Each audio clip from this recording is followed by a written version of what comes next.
La nouvelle série d'animation Marvel Television, Votre araignée sympa du quartier, vient tout juste de sortir sur Disney+, avec 2 premiers épisodes. Une série qui semble assez ambitieuse et qui nous trace le quotidien d'un Spider-Man débutant dans les rues de New York, toujours en galère mais qui trouve quand même du temps à tisser ses toiles sur les buildings et à tabasser quelques criminels par-ci par-là. Mais tout ça fait pas mal parler de cette série à cause de son animation qui se fait descendre sur les réseaux.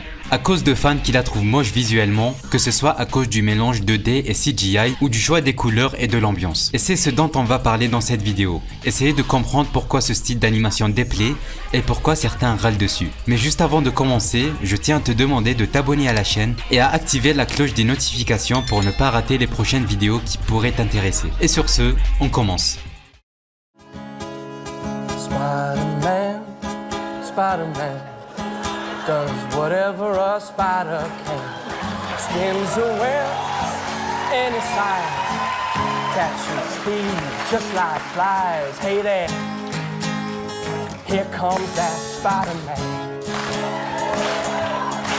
Your Friendly Neighborhood Spider-Man est une série au départ qui devait faire partie du MCU, en retraçant la vie de Peter Parker avant Spider-Man Homecoming et avant Captain America Civil War. Mais les plans ont changé et ils ont opté pour une série indépendante dans un style animé, mais qui se rapproche beaucoup des comics et c'est ce qui déplaît principalement. Et tout ça vient à cause du côté 2D mélangé à la CGI avec des couleurs très vives et des designs très simplistes, qui essayent de ne pas trop se détailler et de garder des formes brutes. Et ça influe sur les décors et l'immersion. On pourrait parfois ressentir un manque de vie dans New York, qui est pourtant une ville très peuplée et très vivante. Mais c'est ce que veut le choix artistique de l'auteur de la série, pour se rapprocher du tout premier style de Spider-Man des années 60, qui lui aussi minimisait les détails pour garder la simplicité, et c'est aussi ce que font tous les comics. Et d'ailleurs il y a plein de références à ce Spider-Man des années 60. Et ils ont quand même réussi entre guillemets à retranscrire ce style sans pour autant que ça soit dessiné, ce qui peut causer problème.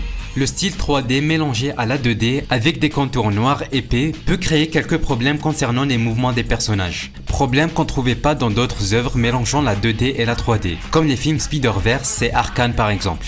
Ces problèmes de mouvement touchent aussi principalement Spider-Man, on sentirait parfois qu'il est limité dans ses mouvements et que c'est pas hyper fluide.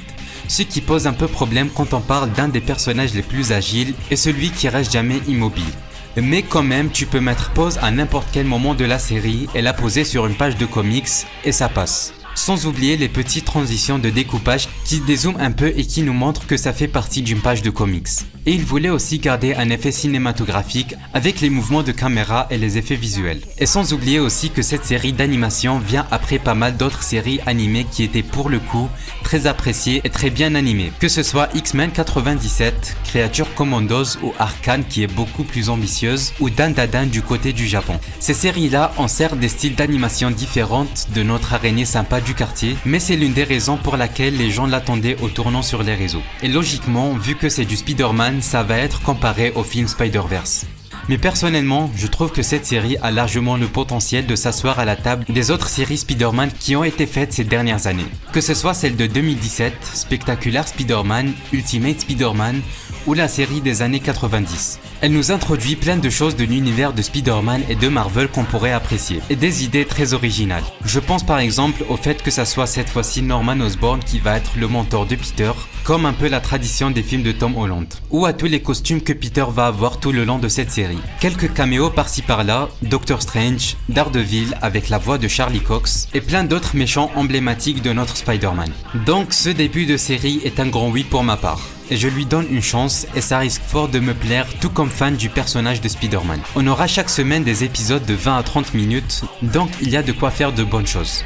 Et sinon, c'est tout ce que j'avais à dire, merci d'avoir regardé, n'oublie pas de t'abonner, laisser un commentaire et un like, et tu pourrais aussi me donner ton avis sur cette série et sur ce que tu en as pensé. Comme ça, on pourra continuer cette aventure tous ensemble. Et n'oublie pas, dans les moments difficiles, bombe le torse, serre les fesses et souris. Tu traverseras toute épreuve.